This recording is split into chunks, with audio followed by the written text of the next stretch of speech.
I just finished a brutal 12-hour shift, my body aching with exhaustion. Every muscle felt like it had been twisted and strained, a relentless reminder of the wear and tear my job was putting on me.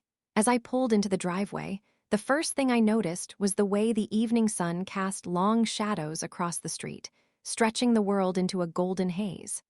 For a brief moment, I thought about how peaceful it should have felt to be home at last. But then I saw it. A gleaming new sports car sat in the driveway, its polished exterior blinding in the fading light. It looked like something out of a magazine, sleek, expensive, and absolutely unnecessary. My stomach sank as I parked, the tires of my old car screeching as I stopped too abruptly. I knew exactly whose it was. No one else in our family would be dumb enough to flaunt their wealth so recklessly. Lily, my younger sister. She was leaning against the car, grinning like the Cheshire Cat. She caught sight of me as I stepped out of my car, her smile widening into something more smug than I could tolerate after the day I'd just had. "Hey, Jules," she chirped, too carefree for the weight pressing down on my chest. I didn't answer immediately, my eyes locked on the car, my mind racing. I was trying to suppress the anger bubbling up inside me, but the longer I stood there, the more impossible it became to stay silent. "What the hell is that?" I asked, my voice sharper than I intended. My hands clenched into fists at my sides, my body trembling from a mix of exhaustion and rising frustration. "That's the new car you've been talking about." Her grin didn't falter. "Yeah, isn't it amazing?" She pushed herself off the car, running her fingers along the sleek body of it, as if she were proud of something that didn't belong to her. "I can't believe this," I muttered under my breath, but she caught the words, her eyes flickering up to meet mine. "Don't worry about it, Jules. It's just a car. It's no big deal." "No big deal." I stepped forward, my voice tightening. "Where did you get the money for it?" Lily shrugged, clearly unfazed by my growing anger. "Well, that's the thing," she began, her tone annoyingly casual. "I had some help getting it." I blinked, trying to process what she was saying. "Help? What kind of help?" She looked at me with a nonchalant expression that made my stomach churn. "Mom and Dad let me dip into the family account. You know, that joint savings account we've always shared. It was like a family thing, right?" A sharp pang of disbelief shot through me, followed by a dizzying wave of nausea. My mind scrambled to grasp the implications of what she'd just said. "The family account," I whispered, trying to steady myself. My palms were clammy. "You mean my account?" Lily nodded as if it were the most obvious thing in the world. "Yeah, I mean, it wasn't like you were using it and you're fine, right? You've been working a ton. This is just temporary, I guess." The blood drained from my face as I struggled to breathe. The savings account. My dream. The $50,000 I had poured every spare cent into for years, saving up for the house I had been planning on buying for what felt like forever. And it was all gone. I forced myself to take a step back, my vision blurring as I tried to focus on the words that were supposed to come next. How could you?" My voice shook, my throat tightening. Lily, still as smug as ever, didn't seem to understand why I was upset. "Come on, Jules, don't act like it's that big of a deal. It's just money." That phrase, "just money," landed like a slap. For years, I'd worked double shifts, put in overtime, skipped vacations, just to build up that savings. To buy a house, to have a place that was truly mine. I'd watched other people throw away money on impulse buys, but I always held back. I worked for this, and now it was gone. I turned away, my legs suddenly too weak to hold me up, and stumbled towards the front door, my heart pounding in my chest. My head was spinning. My whole world felt like it was crashing down. I had to see my parents. I had to confront them. This couldn't be happening. I swung open the door, the familiar scent of home mixing with the bitterness of what was happening. My parents were sitting in the living room, as usual, Mom in her chair, Dad reading the paper. The image was so painfully domestic, so normal, that I felt like I didn't belong there anymore. Mom looked up and her face immediately brightened when she saw me. "Hey, honey, how was work? Long shift, huh?" I tried to hold myself together, but everything felt like it was slipping through my fingers. "Where's the money?" I demanded, my voice trembling despite my best efforts to sound calm. Dad lowered his paper, eyes narrowing in confusion. "What do you mean, Juliet? The $50,000? The money I've been saving for my house?" My chest was tight, the weight of everything feeling suffocating. How could you let Lily drain it from the account without telling me? How could you just let her do that? Mom blinked in surprise, then sighed as if this was all some minor misunderstanding.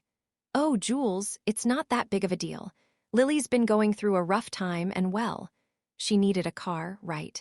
You're doing fine. You can just keep saving. My heart felt like it was being squeezed. Fine. You think I'm fine? I've been saving for this for years and you just. Jules, don't make such a fuss. Dad interrupted, waving a hand dismissively. It's just money. You've got a good job. You'll get there eventually. Let Lily have her thing for once. She's been through a lot lately. Through a lot. I almost laughed in disbelief, but there was no humor in it. She's always gotten everything she's ever wanted. I'm the one who's had to sacrifice, the one who's worked myself to the bone to make something of myself. And now this. Mom's voice softened, but it only made it worse. You're fine, Jules. It's just money. You'll get your house when the time is right. My vision blurred. The anger, the betrayal, it was too much. I felt like I was suffocating in the very place I'd once considered my safe haven. But something in me shifted. The world around me felt like it was unraveling, but I was done being the one who was sacrificed. I looked at them, my voice barely above a whisper.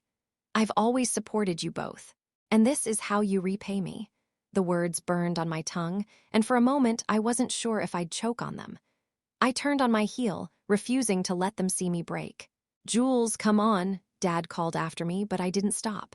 I couldn't stay there, not anymore. I slammed the door behind me, the sound of it echoing in the quiet night. My entire life had just been flipped upside down, and in that moment, I knew I had to find a way to break free. The days after the confrontation felt like a slow unraveling of everything I thought I knew about my family, about myself. The world around me seemed to be falling apart, piece by painful piece. I couldn't shake the feeling that something in me had snapped, and I didn't know if I was even capable of putting it back together. Each time I walked through the front door of the house, the air felt thick with unspoken words, heavy with the tension I could no longer ignore. My parents were treating it like nothing had happened, like they hadn't just allowed their youngest daughter to drain my life savings for a car she didn't need, a car she didn't deserve. Lily, the spoiled younger sister who'd always coasted by on charm and good looks, was still as untouchable as ever. She'd waltzed around the house like the world owed her something, flashing that same smug grin she always wore when she knew she was getting away with something. The sports car sat in the driveway like a trophy, gleaming under the sunlight, a constant reminder of my humiliation. And yet, somehow, she remained unscathed, untouched, coddled by our parents' endless excuses. The more I saw of them, how easily they forgave her, how they continued to enable her reckless behavior, the more my anger festered. I couldn't stop thinking about how I'd spent years being the responsible one, the one who always showed up, who held everything together when things fell apart. I'd worked myself to the bone for the last decade, supporting them, helping them, doing everything I could to make sure they were comfortable. But where had it got me? My savings were gone. My dreams crushed under the weight of their selfishness. And there was Lily, still basking in the glow of her new car, still oblivious to the damage she had done. It was as though none of this mattered to her at all. If anything, it felt like she believed she was entitled to whatever she wanted, and somehow she was always forgiven for it. I couldn't do it anymore. That night, after another hollow dinner with my parents, where Lily talked endlessly about her new car and how amazing it was to finally have something for herself, I decided I was done. The idea of continuing to be their emotional and financial crutch was no longer an option. I had been their safety net for too long, constantly putting my own needs aside to pick up the pieces for everyone else. But no more. I had to do something. I had to take control of my life again. I pulled my phone from my pocket, my hands trembling with both fear and resolve as I dialed the number for my bank. The familiar automated voice greeted me, and I navigated the options until I was connected to an agent. As soon as they answered, I didn't waste any time. "I need to close my account," I said, my voice steady but firm. The agent was polite, asking for my details, but it all felt like a blur. I didn't care about the formalities anymore. This wasn't just a transaction, it was a line in the sand. I had to sever the last thread that connected me to them. I wasn't going to be the family's ATM anymore. I wasn't going to be the one who picked up the pieces when they screwed up. I heard the sound of keys tapping on the other end of the line, and then the agent came back with the confirmation. Your account has been closed, Miss Wallace. Is there anything else I can assist you with? No, I replied, my heart pounding in my chest. That's it. The weight lifted from my shoulders, just a little as I hung up the phone. But there was still a heaviness in my chest that wouldn't go away. Closing the account felt like cutting off a limb, but it also felt like the only choice I had left. I sat there for a moment, staring at my phone, the silence in the room stretching on like a suffocating fog. I could feel the anger building again, the cold fury that had been simmering ever since that day with Lily. I couldn't let this go. Not this time. With a deep breath, I pushed myself to my feet. I needed to do something, anything to regain some semblance of control over my life. I found Lily in the living room, sprawled on the couch, her feet up, her new car keys dangling from her fingers like a prize.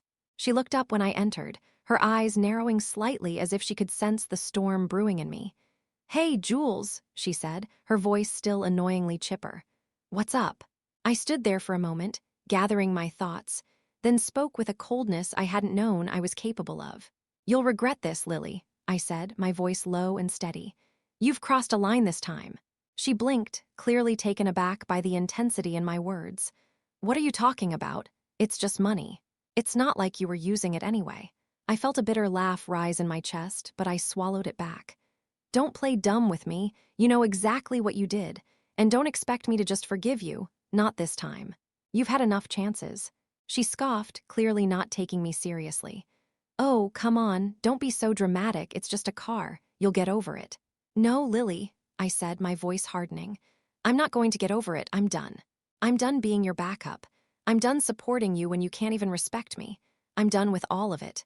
I turned to leave, but as I reached the door, I paused, my hand gripping the handle. "Watch what happens next," I added, my voice barely above a whisper. It wasn't a threat. It was a promise. And for the first time in my life, I felt a flicker of something inside me that I hadn't felt in years: power. The power to stand up for myself, to stop letting them walk all over me. I stepped out of the house, the door clicking shut behind me, and for the first time in what felt like forever, I breathed a little easier. It was done. The first step had been taken, and there was no turning back. The morning after I made the decision to leave, the house felt empty. It wasn't just because of the physical space I was about to vacate. It was because I had finally reached a point where I couldn't be the person everyone else needed me to be anymore.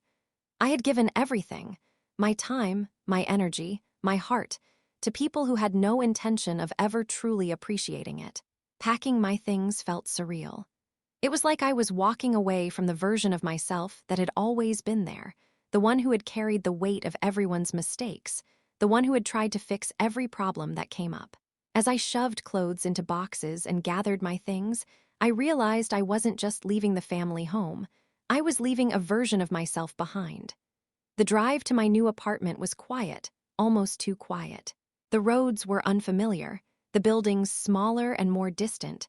But as I turned the corner into the small complex, something inside me began to loosen, like the first breath I had taken in years. I had always thought of myself as a person who needed stability, who needed to be close to the ones I loved. But what I needed now, what I deserved, was space. Space to breathe, space to heal, space to be alone.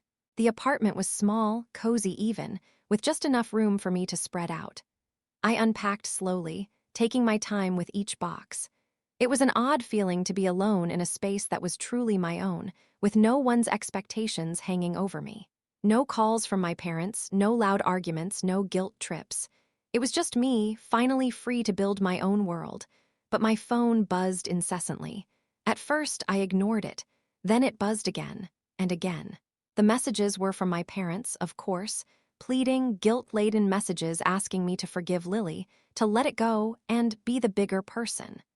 They didn't even seem to understand why I was angry, why I couldn't just forgive her. It was as if my feelings didn't matter at all, as if my life and my dreams were just things to be discarded for the sake of Lily's convenience. I didn't even bother responding. Instead, I blocked their numbers. It felt liberating, like the final, irreversible step in cutting the ties that had kept me tethered to their dysfunction for so long. In the quiet moments after, I found myself thinking about Vivienne. She had been my rock through all of this, the one person who had never asked anything of me except for my friendship. The one person who knew me, really knew me, without all the baggage of family expectations and toxic dynamics. I texted her, and within an hour, she was on her way over, bringing Chinese takeout and a bottle of wine. Her standard method of making everything feel a little bit more manageable. Vivienne wasn't just a best friend, she was my lifeline. That night, we ate, drank, and talked. We didn't talk about Lily or my family right away, though. We started with something easier. Vivienne had recently switched jobs and was excited about it, and it felt good to just focus on her for a while. But I could feel the weight of my own emotions building up, and eventually, I couldn't hold it in anymore. "I'm so angry, Vive," I said, my voice thick with frustration. "I've been holding this family together for years, and they've never once cared about me like I've cared about them.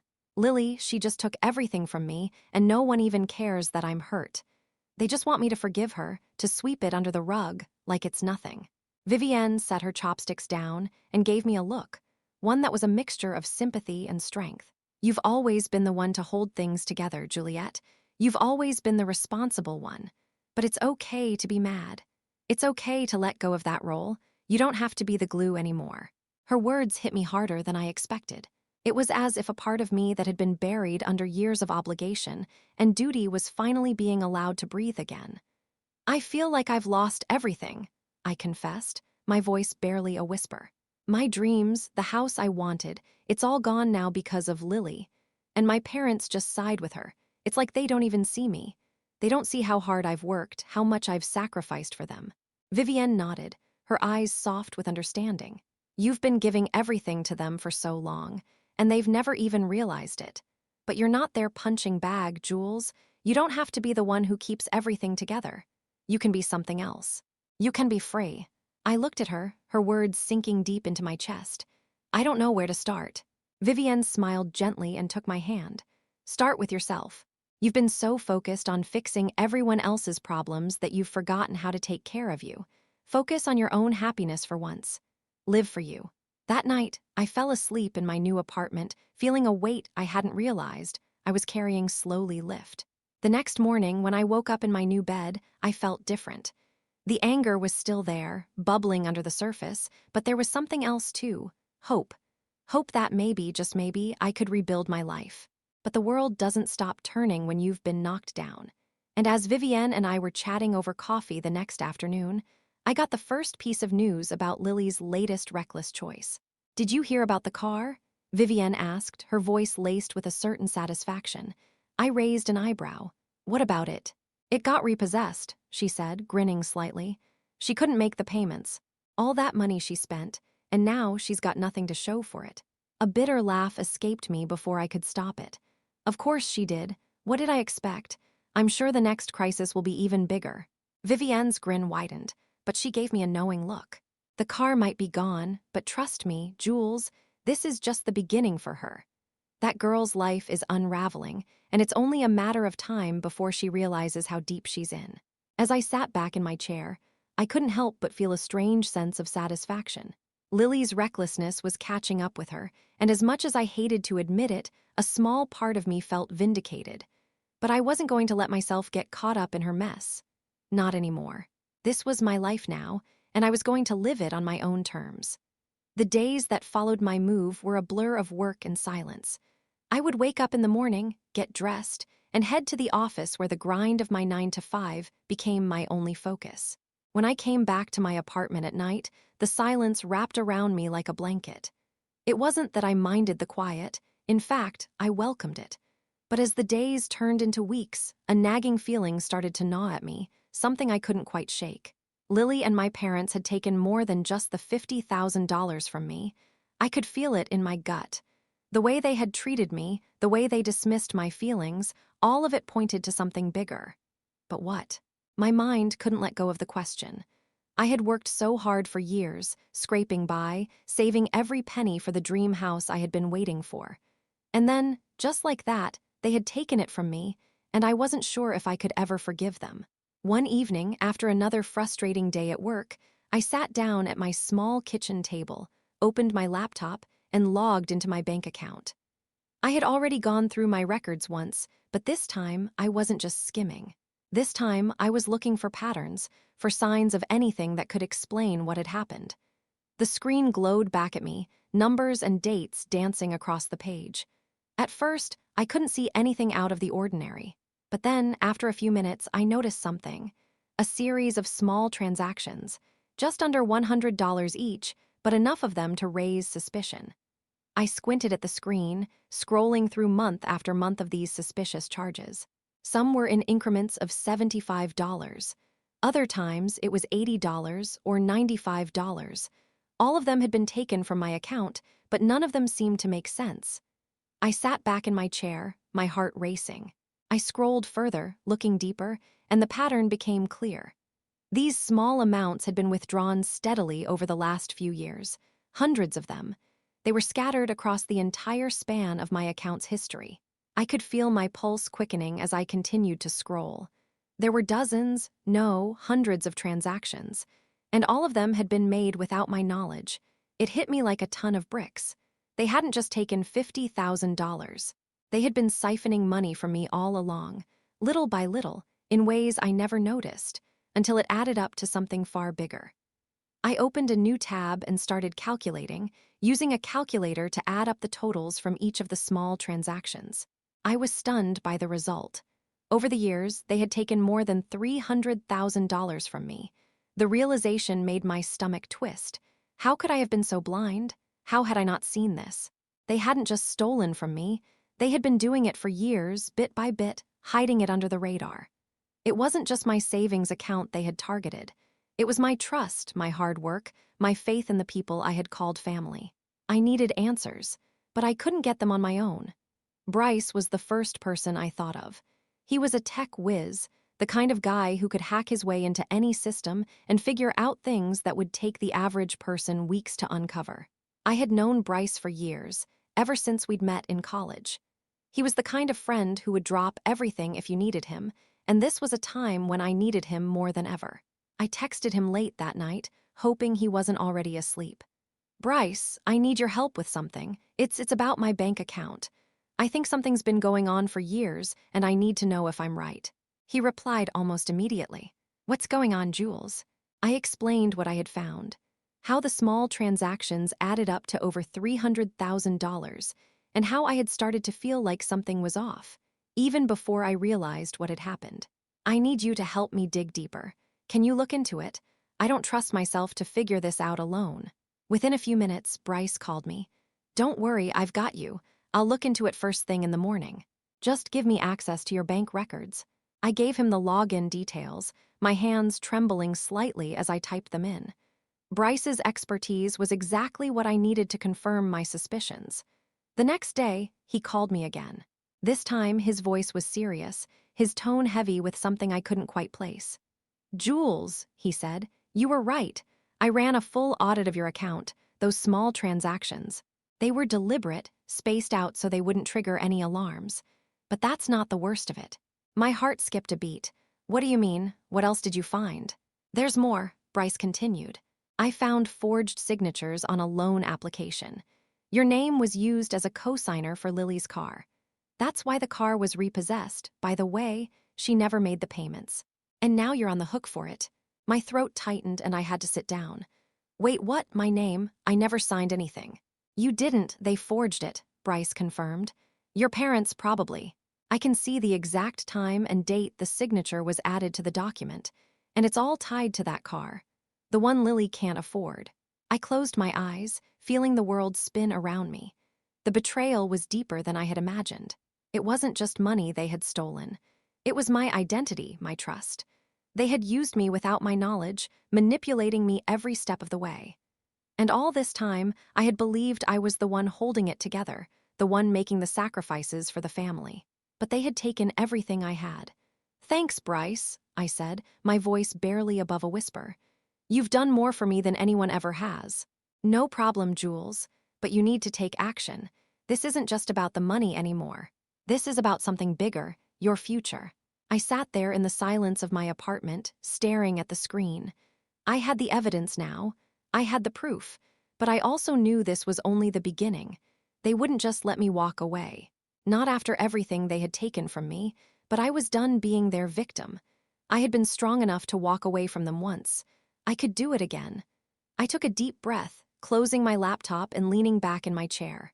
This was my turning point, the calm before the storm, the first step toward getting everything back, starting with what I'd lost. My power. The weight of the truth finally crashed down on me. It hit harder than I could have ever prepared for. My family, the people who had always been the center of my world, the ones I'd believed I was doing everything for, had been using me. They had drained my savings, manipulated me, and taken everything I had worked for. I had spent my whole life thinking I was holding everything together, that I was the glue that kept us a family. But I was wrong. They had been feeding off me for years, and I had let them. All those nights I stayed late at work, all those sacrifices I made, the months of not buying a single luxury so I could afford their bills or help them out when things got tight. It was all for nothing. Every cent I had put into my savings, every hour of overtime I had worked, had been quietly siphoned off by people I had trusted. It took me a while to process everything, more than I care to admit. I'd been angry, devastated, confused. There were moments when I just sat in my new apartment, staring at the walls, unable to make sense of it all. But there came a moment, just as my emotions were threatening to overwhelm me, when I realized something. I wasn't just a victim here. I had the power to do something about it. I called Bryce again, my voice steady but firm. "I'm ready to take action." "I figured as much," he replied, his voice reassuring. "What's your plan?" I didn't have a grand scheme, not yet, but I knew the first thing I needed to do. "I'm filing charges, identity theft, fraud, everything I've uncovered, the forged signatures, the stolen money, the manipulation. They're going to pay for this." Bryce didn't hesitate. "I'll help you gather everything you need. Let's get this moving." The next few days were a blur of paperwork and phone calls. I contacted a lawyer, a sharp woman named Meredith who was as no-nonsense as I'd hoped for. She didn't waste any time. After reviewing the evidence I had gathered, she advised me to file charges for identity theft, fraud, and even some additional claims for financial abuse. "It's a solid case, Juliet," she said after looking through the forged documents and the bank records. "The transactions, the signatures, it's all there. But you need to prepare yourself. This won't be easy. Your family will fight back. They'll try to make you feel guilty, like you're the one doing something wrong." I had already braced myself for that. My parents had spent years making me feel responsible for everyone's well-being, for their happiness. They had always known how to make me feel like I was the one who should apologize when things went wrong. But that would stop now. I was done being the family doormat. The first time I heard from them after I filed the charges was through a message from my mother. I was sitting on my couch, still trying to wrap my head around everything that was happening when my phone buzzed. "Jules, please," the message began. "I don't understand why you're doing this. We're your family. We love you. Please don't let this tear us apart. I know we've made mistakes, but we didn't mean to hurt you. Please, I'm begging you. We can work through this. Just call me. Let's talk." I stared at the message, my fingers hovering over the screen. I wasn't surprised. I had known they'd reach out, trying to manipulate me into forgiving them. It was their go-to tactic. They always tried to paint themselves as the victims, as the ones who had been misunderstood. And somehow, I always ended up feeling guilty. But not this time. Not anymore. I didn't respond immediately. I needed to think. I needed to remember why I was doing this, why I was fighting back. For too long, I had let their guilt trips and their emotional manipulation keep me trapped in a cycle where I always put their needs ahead of my own. But now I had nothing left to give them, and they weren't going to get away with this. The next message came a few hours later, this one from my father. It was even more desperate. "Jules, please don't do this. Your mother and I were so sorry for what happened. We didn't know how to handle everything. You're our daughter and we need you. Please, this is tearing us apart. We never meant to hurt you."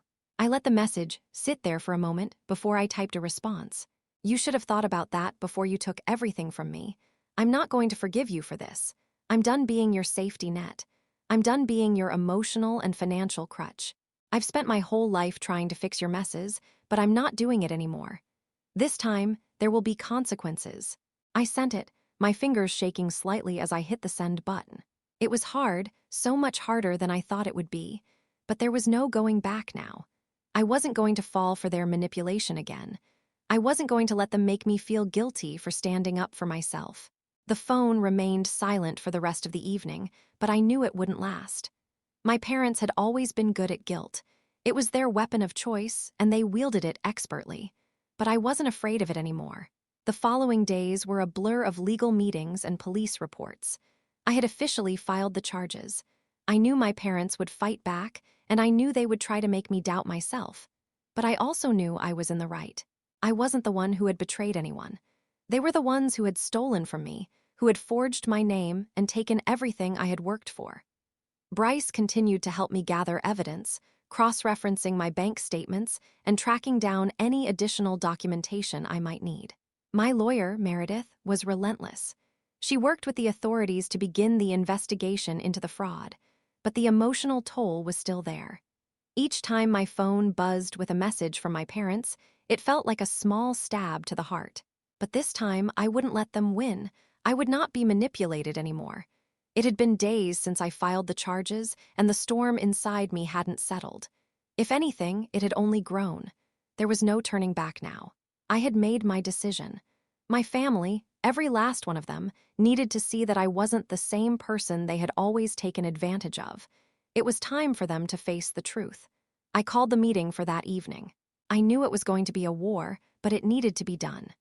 My parents had refused to acknowledge the depth of their betrayal, and Lily, well, she hadn't even begun to realize the consequences of her actions. But that was about to change.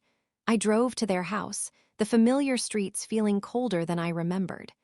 The house that had once been a place of warmth and comfort now felt like a prison. It was where I had spent years trying to fix everyone's problems, where I had poured myself into making sure everyone else was happy. It was where my dreams had slowly been stolen from me, piece by piece. When I arrived, I stood at the door for a long moment, my heart pounding in my chest. My hand hovered over the doorknob, but there was no fear, only resolve. This was it. No more second-guessing myself. I was done being the one who had to hold everything together. I stepped inside, and the familiar scent of my parents' home hit me: coffee, worn leather, and something faintly sweet, like the smell of vanilla candles. But the nostalgia that tried to creep in was quickly drowned out by the icy tension in the room. Lily sat on the couch, shifting uncomfortably, her eyes flicking toward me nervously. My parents sat at the dining table, their faces taut with expectation. They had no idea what was coming. "Sit down," I said, my voice calm but edged with steel.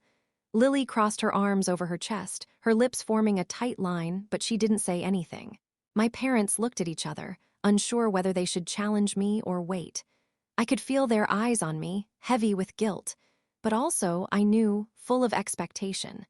They probably thought I'd come here to beg them to let me go back to being the perfect daughter. They were wrong. "I don't need to say much," I began, my gaze shifting between them. "The facts speak for themselves." Lily let out a nervous laugh, trying to maintain her usual deflection. "What's this all about, Jules? We're just family." The words stung. She was trying to act like she didn't understand the gravity of what she had done. I looked at her for a long moment, letting the silence hang heavy in the air before I spoke. "The repo men are coming for your car, Lily," I said, my voice cutting through the tension like a blade. "The bank is closing your accounts. Don't bother asking me for anything anymore." Lily's face paled, and for the first time I saw a flicker of fear in her eyes. She had always been the golden child, the one who never had to worry about consequences. But now the walls were closing in on her.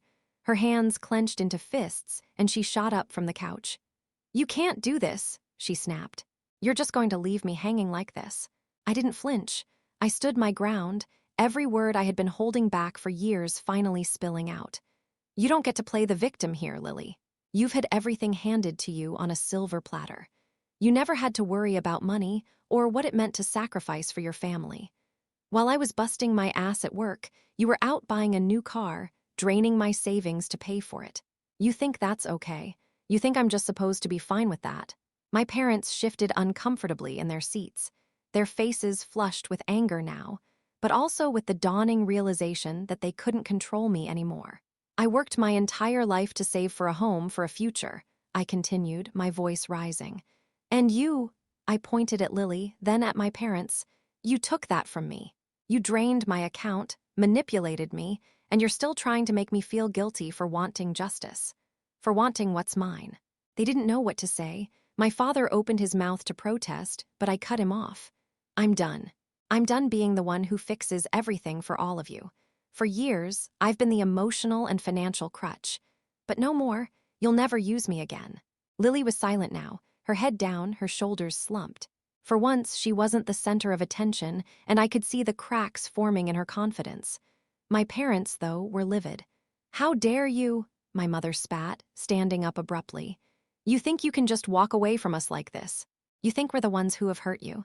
We've always been here for you. We raised you. You owe us. No, I said, cutting her off, my voice strong, unwavering. I don't owe you anything. You've taken from me for so long, and I've given you everything I had. But now I'm taking back what's mine. It's over. There was a long pause, and then, with one final, deliberate look at all of them, I turned and walked toward the door. My steps were firm, and as I stepped out onto the porch, I heard the faintest sound behind me, a distant rumble. It was Lily's car being towed away. The sound of the engine sputtering as the tow truck dragged her car from the driveway echoed in my ears. It was like the final, cruel punctuation mark on a chapter I was done with. The weight of freedom, the weight of finally standing up for myself, settled heavily on my shoulders. As I drove away, I didn't look back. I knew I was never coming back to that house. And I knew that, finally, I had taken back control of my life. It was surreal, standing in the middle of my new home, the one I had almost given up on. The house that had once felt like an impossible dream, too expensive, too far out of reach, was finally mine. The walls, though bare and echoing with the sound of my footsteps, held the promise of something I hadn't dared to imagine just months ago. This was the home I had worked for, fought for, and now I could finally call it my own. The weight of the past, the years of sacrifice and betrayal, lifted off my shoulders with every step I took inside. This was mine, every inch of it. And as I stood in the living room, looking out the wide windows at the yard that stretched out before me, I felt something I hadn't experienced in so long, peace. But it was more than just a house. It was freedom. It was everything I had ever wanted, the life I had almost abandoned when my family's manipulation nearly broke me. But now, it felt like I had reclaimed everything. It wasn't just the house that was changing, though. At work, things had shifted as well. Garrett, my boss, had been watching closely, especially after everything that had unfolded with my family. He had known about the fraud, about how I had found the truth, about how I had stood firm and taken action when others might have faltered. One morning, he called me into his office. The conversation was brief but life-changing. "I'm offering you a promotion," Garrett said, his voice sincere. "Your integrity in the face of everything you've been through, your ability to confront the truth, it's rare. We need people like you on the leadership team." I was stunned, but there was a quiet pride swelling in my chest. This was recognition, not just for the work I had done, but for the person I had become. Someone who could stand tall even when the world seemed to be crumbling. The celebration that followed was simple, but meaningful. Vivienne was there, as always, with her infectious smile and boundless energy. She'd been my rock throughout everything, and when she heard about the promotion, she threw her arms around me in a tight hug. "You did it, Jules. I knew you had it in you," she exclaimed, her voice brimming with excitement. Bryce, too, had been a constant support. The tech genius who helped me uncover the fraud, he was the one who had guided me through the labyrinth of my bank statements. Without him, I never would have known the true extent of the betrayal. As he clinked his glass against mine in celebration, I couldn't help but feel grateful for his friendship.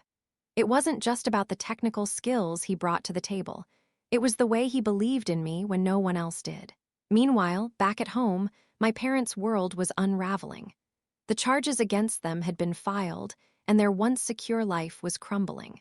They had always believed they could manipulate the system, that they could get away with whatever they wanted because of their status. But the walls they had built for themselves were collapsing, and there was nothing they could do to stop it. As I heard the news about their arrests, about the public fallout, a strange sense of detachment washed over me. I didn't feel satisfaction. I didn't feel the joy I thought I might. What I felt was nothing. just a quiet acceptance that this was the result of their actions, and I had nothing to do with it anymore. For the first time, I didn't feel the need to fix things. I didn't need to intervene or offer support. They had made their choices, and now they had to face the consequences. As I unpacked boxes in my new home, I felt a sense of calm I hadn't realized I was missing. The quiet hum of the city outside, the soft rustling of the wind through the trees in the backyard, it was all a reminder that this was my life now. I was building something new, something all my own. There were moments of nostalgia, fleeting thoughts of what could have been if things had been different, but they didn't linger. Because this was better. I stood in my new kitchen, staring out the window at the view. The house was still a little bare, still in the process of becoming home, but I didn't feel lonely. For the first time, I felt something I had never known before: empowerment. As I unpacked the last of my boxes and set the final piece of furniture into place, I smiled to myself. The world outside was quiet, but it felt like everything had changed. The weight I had carried for so long, the burden of my family's expectations, their emotional manipulation, had been lifted. I was free. And then, as I stood there, the silence of my new home surrounding me, a thought struck me. It wasn't just the house that made me feel free. It wasn't the promotion, or even the fact that I was finally away from the people who had hurt me. No, it was something deeper. Sometimes, the best revenge is just living well. It was a quiet thought, but it echoed in my mind as I stood there. I had learned that the best way to take control was not to fight back in anger, but to live my life on my own terms. I had faced my family's betrayal head-on, and now I was finally free of them. The life I was building was my own, and no one could take that from me.